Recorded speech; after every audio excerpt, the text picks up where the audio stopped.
तर महाराष्ट्रात जे शिक्षक होण्याचं स्वप्न पाहत आहेत त्यांच्यासाठी एक खूप मोठी आणि महत्त्वाची बातमी आहे. राज्य सरकारने शिक्षक भरतीच्या प्रक्रियेमध्ये एक मोठा प्रशासकीय बदल केलाय, ज्यामुळे निवडीची संपूर्ण पद्धतच बदलणार आहे.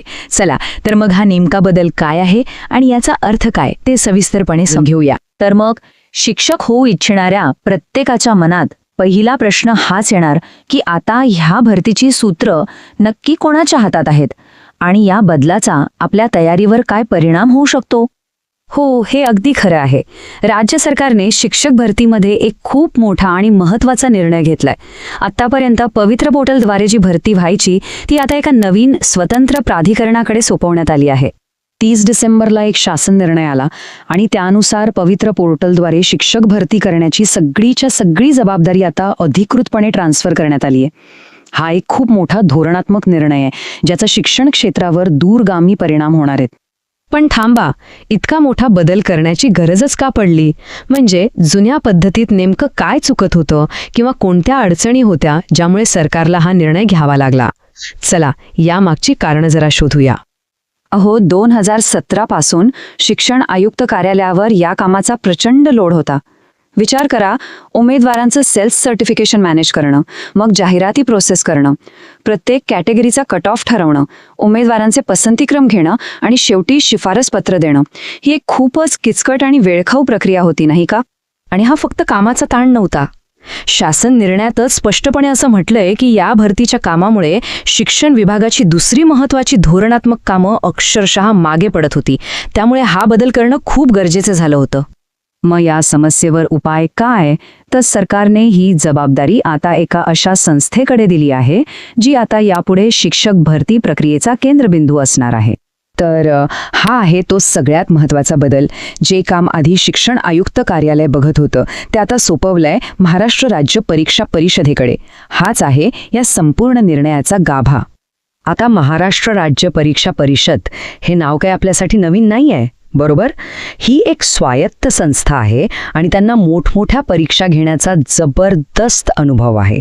आपली शिक्षक पात्रता परीक्षा म्हणजे टेट आणि अभियोग्यता व बुद्धिमत्ता चाचणी म्हणजे TIT यांसारख्या महत्त्वाच्या परीक्षा ते यशस्वीपणे घेत आले आहेत. त्यामुळे त्यांच्याकडे ही जबाबदारी देणं हे एक एकदम लॉजिकल पाऊल आहे.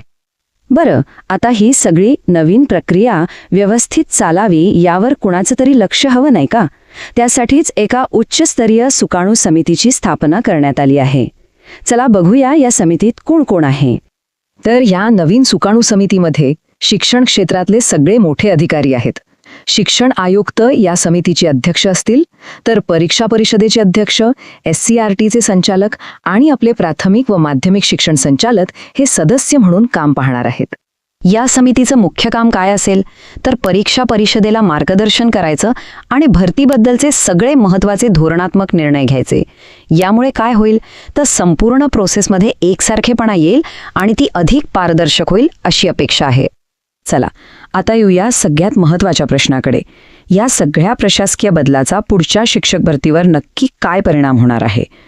म्हणजे उमेदवारांसाठी याचा अर्थ काय? या बदलामागचा उद्देश एकच आहे, एकदम सोपा. परीक्षेच्या आयोजनापासून ते अगदी अंतिम शिफारशीपर्यंत सगळं काही एकाच छताखाली आणायचं. वन स्टॉप सोल्युशन असं समजा. आणि हाच तर या बदलाचा सगळ्यात मोठा फायदा ठरू शकतो. विचार करा, परीक्षा घेणं, पवित्र पोर्टलद्वारे उमेदवारांची निवड करणं आणि त्यांच्या नावाची शिफारस करणं हे सगळे महत्त्वाचे टप्पे आता एकाच संस्थेकडे असतील. यामुळे ही प्रक्रिया खूप वेगवान आणि सुव्यवस्थित होईल अशी आशा करायला हरकत नाही.